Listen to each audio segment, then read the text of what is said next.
안녕하십니까. 포트윈 교육센터장 손호철입니다. 자, 오늘은 50대 세 번째 시나리오인데요. 우리가 주거부동산을 어떻게 유동화를 시키고 그리고 주택연금을 통해서 연금화 시켰을 때 과연 인생이 어떻게 바뀌는지 확인해 보도록 하겠습니다.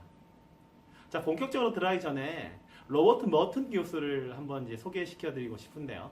로버트 머튼 교수가 어떤 분이시냐면 노벨 경제학상 수상자입니다. LTCM, 즉 롱텀 캐피털 매니지먼트의 이제 초기에 이제 매니저로서 활동을 했었죠. 그 회사가 어떤 회사였느냐? 장기 채권의 금리 차를 이용한 차익 거래를 통해 가지고 수익을 내는 그런 구조였습니다. 1994년 3월에 투자를 해가지고요. 4년 만에 4배의 수익률을 달성을 했죠. 그런데 19대 1의 비율로 엄청난 부채를 차입해가지고 이 레버리지를 활용한 수익률을 올렸는데요. 한 번은 이제 어떤 의사결정 내렸냐. 차익 거래를 통해서 미국 채권을 공매도 하고 러시아 채권에 올인을 했는데 러시아가 모라토리엄을 선언하고 미국 채권 가격이 높아지면서 파산을 했던 이런 히스토리가 있는 교수가 바로 로버트 머튼 교수입니다. 노벨 경제학상 수상자에서 거의 뭐 헤지펀드, 파산한 헤지펀드 매니저, 아주 그냥 인생 굴곡이 있죠. 근데 이 로버트 머튼 교수가요, 최근에 가장 중점을 두고 있는 것이 바로 재무 설계입니다. 이분이 항상 얘기하시는 게 이런 부분이거든요. 목표에 근거한 투자를 해야 된다. 그리고 은퇴는 자산의 규모보다도 현금 흐름이 중요하다. 이런 얘기를 하십니다.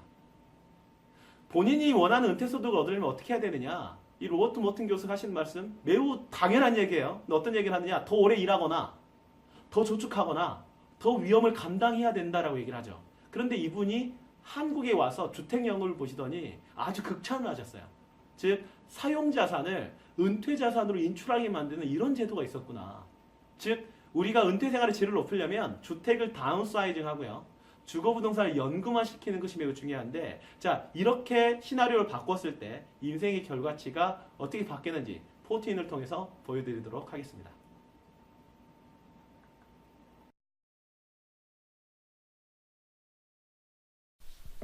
(50대) 세 번째 사례입니다.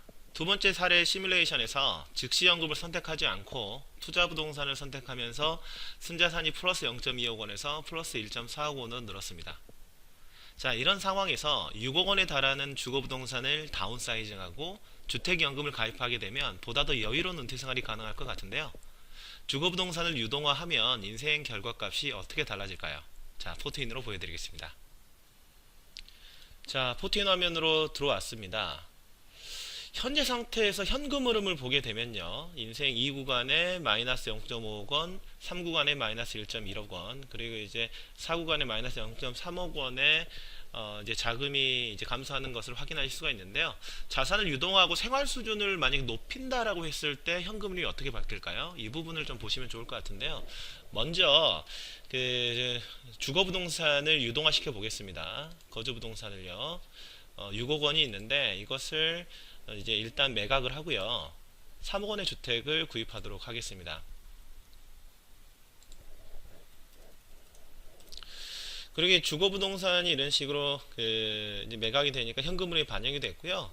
그리고 주택연금을 수령을 하는 것을 가정하겠습니다. 3억 원의 주택을 60세부터 주택연금을 받게 되면 57만 원을 수령할 수가 있습니다. 그랬더니 최종 순자산이 이제 7.7억 원까지 늘어난 부분을 확인하실 수가 있죠. 자, 이렇게 되면 지출에 대한 부분도 좀 높일 수가 있을 거고, 이제 목돈, 비정기적으로 나가는 어떤 해외여행이라든가 뭐 이런 간병비라든가 이런 부분들도 좀 높일 수가 있을 겁니다. 자, 그러면 이제까지 타이트하게 월 생활비를 180만 원을 책정했는데요. 이것을 230만 원으로 늘려 보겠습니다. 자, 아직 여유 있죠. 최종 순자산이 4억 8천만 원입니다. 자, 그리고 이제 자녀 결혼 자금도 1억 5천만 원에서 이제 8천만 원으로 낮췄었는데요. 이것을 다시 1억 5천만 원으로 늘리겠습니다.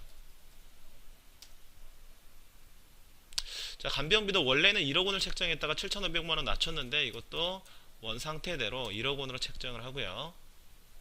자, 해외여행을 한 번 더 가볼까요?